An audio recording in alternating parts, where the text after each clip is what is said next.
Well, I've read your book, Holocaust to Resistance, and it is a remarkable book of your life in every sense. So I really wanted to ask you, what motivated you to write it? Thank you very much, Tony. It's actually, I wrote my book, Holocaust to Resistance, My Journey, which was published in 2019 by Fernwood. And I just wanted to tell you that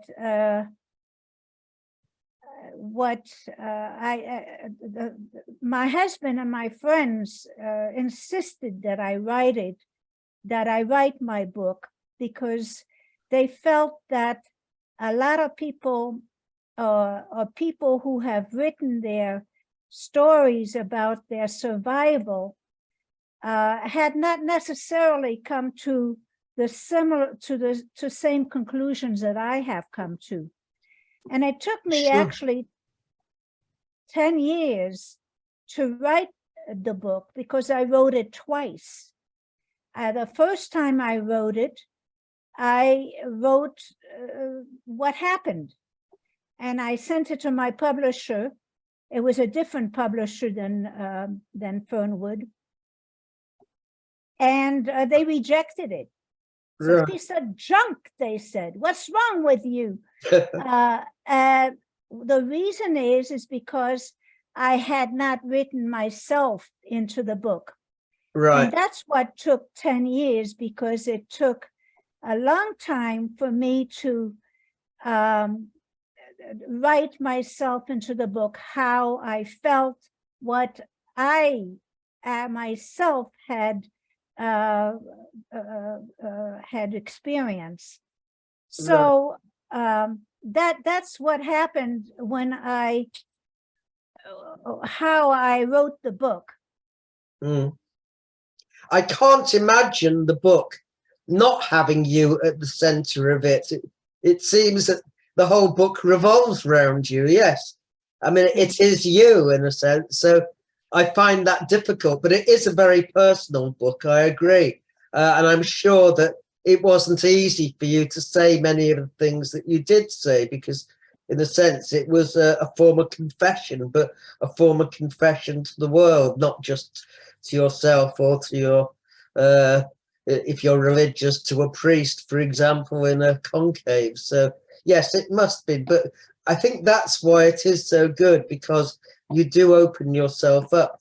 And maybe I can really ask the next question is, you've been involved in struggles and fights for justice all of your life. I mean, that comes through very clearly in the book, from Cuba, the Fair Play Committee, to civil rights, and so on. What do you think motivated you? And in particular, how does that relate to your experiences of the Holocaust? You know, I don't think I answered your question. You asked me, I think you asked me what motivated me to write the book. So I'd like to go back to that and say that my commitment to social justice goes back many, many years. And when I entered a group of orphanages after the war, managed by a Jewish organization rooted in the resistance. It was called UJRE, Union Juive pour la Résistance et l'Entraide. The caregivers who had been part of that resistance counseled us orphans that now the war was over. We had to look to the future, be against war, against hate of the other. We needed now to struggle for a society that promoted love and peace and understanding throughout the world. And then at age 9, I was adopted by an American Jewish couple who considered themselves progressives. I learned that the US had been settled on land taken from Indians, I learned that the US was built on slavery. I also repeatedly heard that the US government was in a life and death struggle with the Soviet Union. I felt threatened by a possible nuclear war. I took note that my adoptive parents took sides. They called for peace and understanding.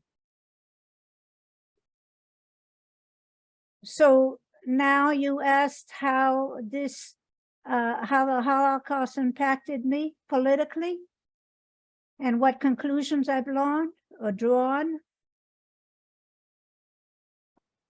Yeah. Yeah, is that okay with you? Yes, that's fine. Yes. Okay. So I learned that the Holocaust took place in the context of the Second World War, and that the Second World War was in fact a continuation of the First World War. Mm. It was a war for world power. Mm. And Hitler sought to reconquer German territory that had been confiscated at the end of the First World War. He sought to make reconquered territory, make the reconquered territory for Germany, only for German people. He wanted to reconquer that territory that was lost in the First World War. And he used the Jewish people, a small minority in Germany and in fact in Europe, as a scapegoat. He blamed the Jewish people for both the wars and every and any problem Germany had. Mm.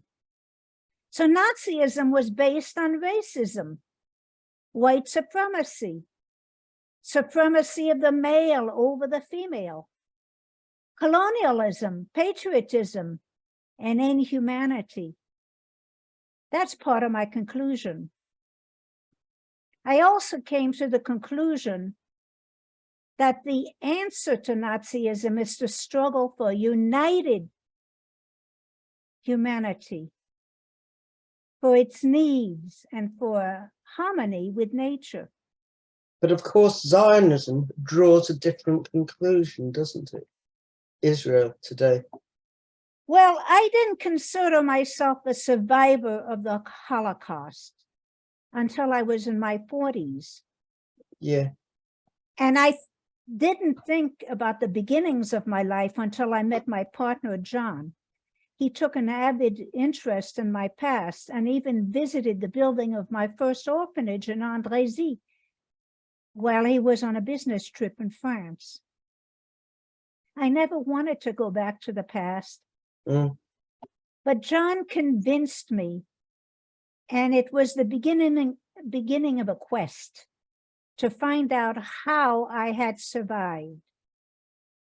We visited France a number of times and found people I had known in my youth. I learned I had been hidden in a farming region of Auvergne, over 5,000 Jewish children, and many adults had found refuge in that area of France. I went back there to thank them for all they had done, all they had put themselves in danger, and even so, they protected us. I learned that certain organizations like La CIMAD had helped me and others escape the Nazis and were in fact continuing to protect people, refugees and immigrants, even today, to seek a better life. Do you not think that that is the antithesis of the Zionist argument that Jews cannot rely on non-Jews, that we can only rely on ourselves? Very good. I learned about Zionism in 1960 at the time of the trials in Jerusalem with Adolf Eichmann. Israel was established, I learned, by force and with military might on land taken from another people. And this was so like the US what they did to the native people in America. Mm. In addition, I wasn't so keen in gathering all the Jewish people in the world in one spot. It would be too easy to drop a bomb on them as the US did Yeah. on Hiroshima and Nagasaki. Mm. Mm. Jewish people live all over the world, Mm. and they respect and love the country where they live as theirs, as do other peoples living there. And these people, these Jewish people in the diaspora, do not consider Israel their homeland. Mm. Mm. I later joined the struggle against Israeli apartheid. Israel I must stop using the Holocaust as a battering ram on the Palestinians. Palestinian residents of Gaza and other occupied Palestinian territories are facing conditions with some very disturbing similarities to those of the Warsaw Ghetto. Yeah, I absolutely agree with you. Yeah, yeah. Sorry, Suzanne, continue. Yes. In the Warsaw Ghetto, there was a unity even with the Zionists who did not represent the leaders of Zionism. And but as far as Israel goes, I support the world movement for boycott, divestment, and sanctions to pressure international law and respect the rights of Palestinians. And my allegiance to the Palestinian struggle contributes to the affirmation of my Jewishness. Thank you. I was reading, I've only just finished a book by Marcel Lieberman. I don't know whether you've heard of him. He was a child survivor in Belgium, which is, of course, next door to where you were. And he described the Belgian Judenrat, the Association of Jews of Belgium, which consisted mainly of Zionist and bourgeois Jews. And one of them, he described their attitude, speaking to one of the refugee Jews, because most Jews in Belgium were refugees. And he said to her, well, what's wrong with going back to Eastern Europe? That's where you come from. It isn't so bad after all. Now, of course, they weren't going back of their own will. They were going back in cattle trucks. But it seems to me that this whole unity of the Jewish people is a myth. And I suppose I come back to the fact that it was solidarity between people, regardless of their religion or any other category, that is most important. That this is a falsehood at the center of the Zionist idea. Yeah. I mean, I don't know whether you have any comments about that, but I was just struck by the attitude of the Judenrat, the Jewish Council, which you had, of course, in France as well, the UGIP, I think, to Jews. But I look at the Judenrat, I'm sorry, very much like I look at the leadership in the West Bank of the Palestinians. So I agree with you there. I mean, you are a child of the Holocaust. How do you think that has motivated you? In what way has it affected the battles and struggles that you've taken part in? And what conclusions do you draw from them?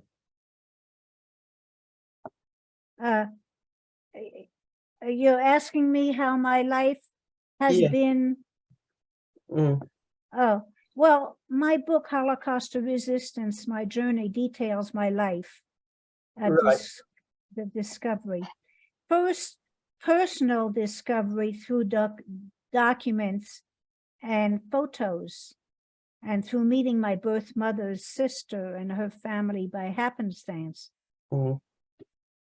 It was also a process of discovery of the history of which I was a part as a hidden child, a Jew persecuted by the racism of the Nazis. It was a discovery of the anti-Nazi resistance movement the organizations, the many individuals who did their part to protect those persecuted. And it was a discovery of whole communities who protected thousands of children and others against the murder machine of the Nazis. Is that what you wanted to know? Yes, that is fine. I was going to go back to one of the things that you were saying about your adopted family in America, if I can. I mean, you describe how they were on the right side. They were anti-McCarthyite. They supported, if you like, the peace movement and so on and so forth. Yet in your book, you describe quite disturbing incidents. For example, that you had a black friend, a boy, who they asked to go in by the back door, as it were. And your adopted father was very hostile to any idea that a woman could be a lesbian, for example. I think it was Gertrude Stein. Or maybe that was your mother, in fact, a record that you had borrowed. I just wanted to ask you why you think there was that disjuncture between progressive people on the one hand and quite backward attitudes. I mean, not least to yourself. I mean, they didn't sit down and talk with you and work things out. I mean, I'm a father, so my kids had kicked up. I would have sat down with them and trying to work it out. But they got you remanded in custody and to a Catholic school at that. Why do you think that was? I mean, it was just something that interested me. Well, it's a good question. I think that, people, in my opinion, are living in communities that are apart from each other. They don't know each other. They're separated. And I think, for instance, in the United States, white people generally in the movements for Black liberation are sympathetic, but they don't know the real life experience that Black people have to go through. And maybe they don't even want to know. They just are sympathetic. And that, I think, was the issue with my parents. They were sympathetic, but they did not want to actually, mix with Black people, except on a very superficial level. Right. Yeah. So what we, it's a matter of us people who understand what's going on to expose, such as in Palestine, what is going on. Yes, people generally would be sympathetic to the cause of Palestinians and their freedom. And we can talk, but we can demand the right to return, the right to equality.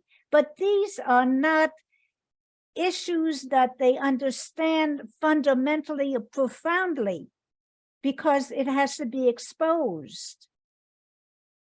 And yeah, I mean, that's fine. I mean, can I go on to ask you, you spent 20 years in the American Socialist Workers' Party.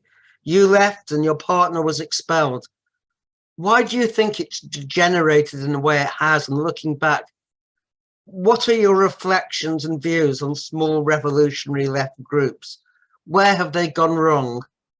It's a big question. Actually, it's a question that you're very interested in, I know, because you're a socialist yourself and you have your own experiences. Actually, I quit the Socialist Workers' Party in 1993 after 33 years of service. Right. The Socialist Workers' Party had been a leading socialist organization who understood broad unity in action. And it was built around great struggles affecting the working class, not only in the US, but in the context of the world working class. An example was its support for South Africa, that is the South African apartheid, against South African apartheid. Another example is that I participated in is the US war against the war in Vietnam. And today, what would a healthy socialist workers' party look like? It would help build a movement, a broad movement against Israeli apartheid, which it does not. The Palestinian struggle is at the heart of the revolutionary struggle of the working class of the world. I was disappointed and demoralized on 2 counts. I had been an enthusiastic supporter of the party's entry into the industrial workforce. I thought it would change the composition of the party to one representing the workers and how they viewed their needs. However, after several years, it was evident that this effort was based on a false premise. The leaders of the SWP said that we in the US were in an economic depression and that a rapid radicalization was imminent. It became evident that this entry into the industrial working force was opportunistic and that the working class was not on the point of revolt, but the party leadership did not admit to the error and continued to deepen its mistake. In addition, the organization expelled members who disagreed. Discussion and democratic procedures were prevented. And secondly, my partner, John Riddell, was driven out on a point of principle. It was a disagreement on the US war in Iraq. John and I took part in the anti-war movement against the US, but the SWP condemned the mass movement. And It's John bizarre. It's bizarre. And John was expelled. And what was bizarre was that the US Socialist Workers' Party was a great leader against the war in the US war against Vietnam. It led a great movement.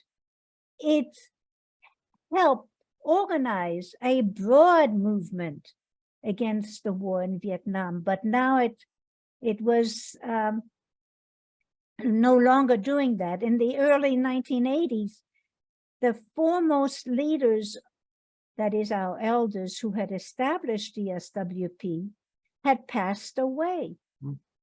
The new young leaders tried to inoculate its members against doing solidarity work with the left, as the SWP had done so successfully in the anti-war movement. Why do you think that was? The younger leaders took action against members who insisted in denouncing the US war in Iraq. These new leaders succumbed under the pressure of US imperialism. They retreated from the internationalism we learned from Marx and Engels. I think part of the sickness of the left today is sectarianism. That sectarianism, that is, they place their concern for their group ahead of the world struggle for human need and survival. Absolutely, absolutely. I agree with you entirely on that. Groups and although they may talk a big ball game on the fundamentals of Marxism, they have not understood or learned or forgotten to place the struggles in their country in the context of the world working class. Can I ask you, to move on, that would it be true to say that having grown up not knowing your parents, that your life has at least in part been a voyage of discovery? Maybe you can describe that voyage. Well, before I answer that, I'd like to say, I feel like, we understand things come to an end. The first international came to an end, the second and third and came to an end. The fourth is nothing much to talk about. These are examples. I would say that what we should do is study the reasons for their demise. And today, we have new opportunities. That's what we have to look towards. We, socialists, have new opportunities and challenges. And our challenges are to unite on a broad basis and find commonalities in the struggles that bring us together. Absolutely. I mean, We seek a society that represents, loves, and savors all humanity and respects nature. So our challenges are to unite on a broad basis and find commonalities in the world struggles that bring us together against imperialism and capitalism. Okay. My question was about whether you think your search for your parents was part of your voyage in life. How would you answer that? Because it does run through the book. Well, I had two quests. And one of them was a personal quest. I went to find out where I came from, who were my parents. That was one quest. And the other quest was how I was saved. And that's why I went to France. And I went back to the area where I was saved. And as I said, I never wanted to go back. I never wanted to go back, but John convinced me, and it was a beginning of a quest to find out how I had survived. And we visited France a number of times and found people I had known in my youth. And I'd been hidden in the farm region of Auvergne, where over 5,000 Jewish children and many adults had found refuge in that area of France. Did you ever find the actual farm you were on or not? I never tried to find that family because it was too late. I decided that's the problem. I could have found a lot of answers if I had started earlier, but I couldn't bring myself to go back. I finally went back, and what I did is I had to Auvergne. I was interviewed by newspapers and television and radio, and spoke to many people. And my idea was to thank these people for their courage and their unity against the racism of the Nazis. And the people that I met, you did not have to remind them about what had happened in the Second World War. Everybody whom I spoke to was touched. Their family was touched, and by the Second World War, and they took a side, one either for fascism or against fascism, or say Nazism. Okay, yeah, thank you. Just one final question, Suzanne. How would you like to be remembered? Because although I'm sure you're going to live for another 20 years at least, there will come a time when you will pass on like all of us. Well, I'd like to be remembered. I'd like to be counted with others who have lived, and not only to enjoy life, but in order to contribute to the struggle for the enhancement of humanity and for a better world. Okay. Well, thank you very much, Suzanne. It's been a fascinating interview. And your book, From Holocaust to Resistance, is also fascinating. And I hope people read it. I have got a review. So this interview is going to really be the introduction to the review. But once again, many thanks. Well, Tony, thank you very much. Because I published this book. I had this book published in 2019, and the COVID sort of Interrupted. it sort of squelched the whole project. I had been doing a very good tour of Canada, and very successful, but it ended very abruptly with the COVID-19. Yes, okay, So, thank you once again, Suzanne. I want to thank you for doing your work. I think that it's very interesting and very important work, exposing Zionism in its role in the Second World War. Thank you so much. Okay, thank you again, Suzanne. Goodbye.